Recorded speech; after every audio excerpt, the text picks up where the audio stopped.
Cake खाल्ला उंदराने, तो कसा ते तुम्ही बघा. पप्पांच्या आणि मम्मीच्या अॅनिव्हर्सरीसाठी पप्पाने मस्त आणला होता केक आणि तो फस्त करण्याची आयडिया होती माझी. म्हणून मम्मीने ठेवला तो जागेवर. मग तेवढ्यात काय ती कामासाठी निघाली आणि माझी नजर पडली केकावर.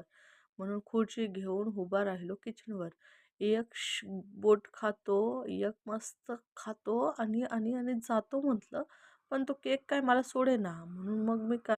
म्हणून मीही केकला सोडायचं नाही आणि चाटून पुसून जसा जमेल तसा पटापट खायचा, जेणेकरून मम्मीला आवाज जाणार नाही याची मी खात्री घेत होतो.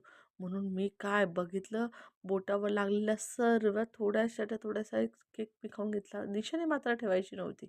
मग काय, आवडणारा केक मी फस्त केला आणि तेवढ्यातच काय नको ते झालं. मम्मीने मला बघितलं. अगं मी फक्त टेस्ट करत होतो गं, असं तिला प्रेमाने समजावून डोळ्याने सांगत होतो. पण ती काही समजेना आणि बोट मात्र आपोआप तोंडाकडे जात होते. अशा केकाची टेस्ट होती सांगू काय तुम्हाला? अरे बापरे! सांगता सांगेना. जाऊ द्या नंतर सांगतो. केक तेवढा मात्र खाऊ द्या. Happy anniversary mummy papa.